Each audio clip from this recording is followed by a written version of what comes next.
Sayo pa sa buntag no, magpatabang daw si sir para guyoron ang iyang unit na asa pantokan de oro. Natay dala diha nga tubo mga idol, mo na tong gamiton pangguyo diha. Ipasyap daw ni nila ni didto kay nag-overheat. Yang gusto tag iya nga guyoron na lang daw para diri daw ipatiwas og paayo sa ato ang siyap mga idol. Kay ang balay pod sa iyang igsuon at bang rapod sa tong siyap diri mga idol. Nagsabot-sabot pa ang tag iya ug ang mekaniko diha mga idol. Ang atong guyoron diha kanang pula diha nga Suzuki Transformer DE64W turbo na siya mga idol, automatic transmission. Ang problema dai na mga idol mao ning gipasyap sa tag iya tungod kay mag-overheat daw. Unya gi-overhaul daw dito sa siyap nga iyang gipatrabahoan. Unya pagka mag-overhaul mga idol, kuhaon ang taas tag iya, gibalik daw sa tag iya tungod kay kurog daw kayong makina. Di gid daw masabtan unya kusog daw kay mo og tubig diha mga idol. Unya sa sigig trouble sa mekaniko daw mga idol, nitawag na po daw nga dili na po daw mudagan ang iyang transmission, mao nang maka-decide na po ang mekaniko nga ilisan na po daw ang tag transmission nga surplus mga idol. Nya naka-decide naman ang tagya nga ipatiwas lang daw ning paayo diri sa Davao. Ana nga tayo mga idol, ato nang gikarga ang transmission diha, unya ato na nang giguyo diha.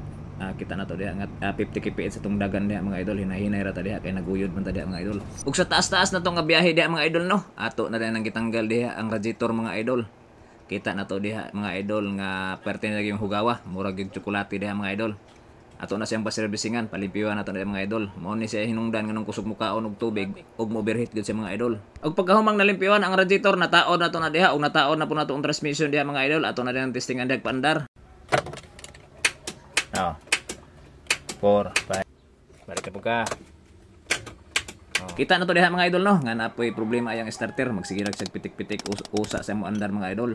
Unang ato dai na siyang gi-repair diha mga idol ug atong servisingan. Ilisan na to ang dapat ilisan mga idol. Taya kayo. Taya kayo mga idol. Basta siguro ni ba.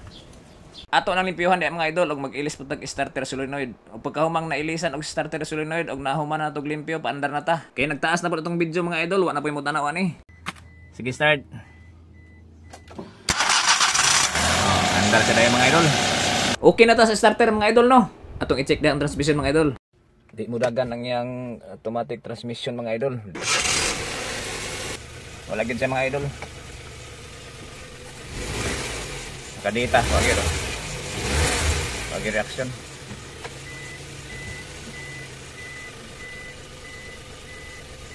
Posibilidad na na-damage na gyud ang torque converter ni og oil pump. Kita na to diha mga idol, bisag naka-reverse na diha mga idol, wa gyud reaction ang iyang propeller mga idol.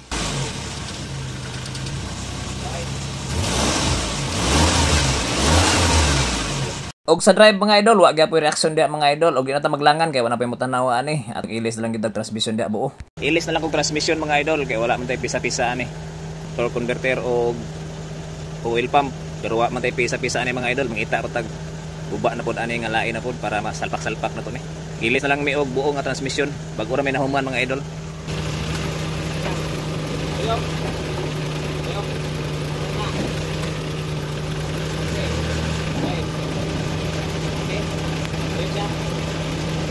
Ayos na kay mga idol no.